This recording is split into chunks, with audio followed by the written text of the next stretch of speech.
joining me now is Rachel Clarke from the British Antarctic Survey. Rachel is an expert on the system that governs the Antarctic. And Rachel, it's a unique system in many ways. Give us a sense of what protections the Antarctic Treaty System offers for Antarctica. Well, the main element of the Antarctic Treaty System, which covers the environment, is the Environmental Protocol, and that has 6 annexes.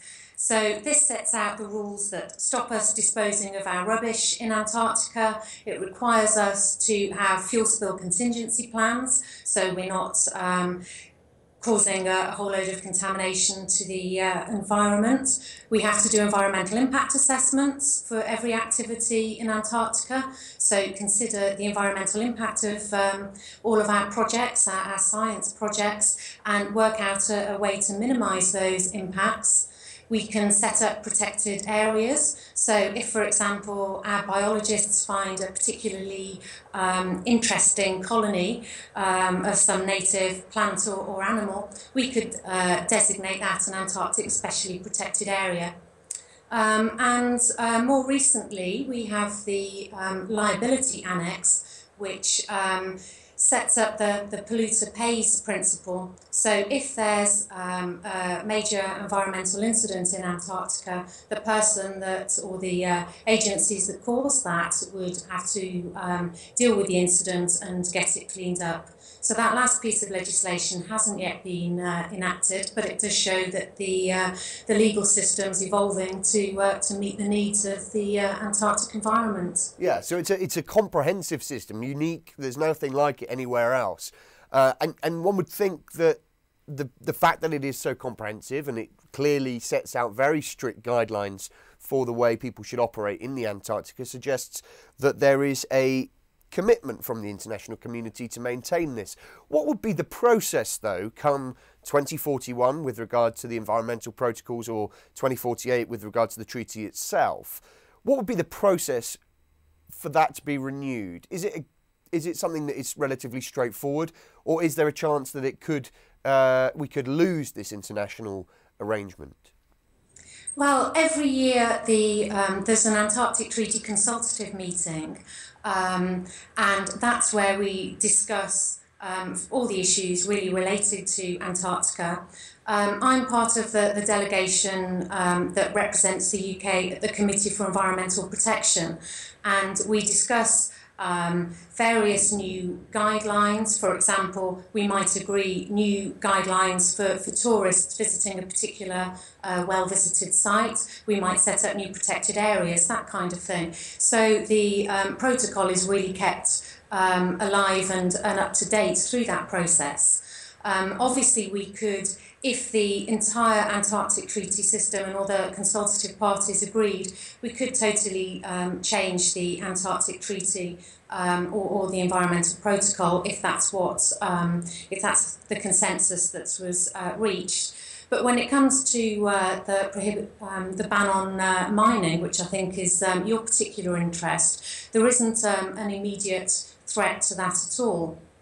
Obviously, if we wanted, or if the ban on mining were to be lifted, all the treaty parties would have to agree to that, and I don't think that that's particularly likely. Now, if there was a change proposed after the 2041 or 48 date, again, there would have to be consensus from a large number of the treaty parties. So it wouldn't be, for example, an immediate threat from one so-called rogue party that might want to go and do mining or mineral exploration on their own. So you're saying effectively there are safeguards built into the system to make any move away from the current setup something that would be quite difficult to do? Well, there are safeguards. As I say, it's not. There's no immediate threat for the prohibition on mining, and there are systems put in place as to how the legislation could evolve over time. Now, what would be really interesting for me to hear is what makes the Antarctic Treaty and the systems of governance there so important to an organisation like the British Antarctic Survey. What is it within this deal, this international plan, which preserves Antarctica as a place for research and where there can be no militarisation? What is it that is so important that allows you to do your job? Well, the Antarctic Treaty is set up, as you say, to really dedicate Antarctica for peaceful purposes and for science. And obviously, British Antarctic Survey is a science organisation, and we conduct a significant amount of science in Antarctica. The treaty system puts the territorial claims and sovereignty issues into abeyance. So once that's put aside, it allows my scientific colleagues to be able to go ahead and conduct their science, and for environmental management professionals such as myself to get on with our day job of environmental protection.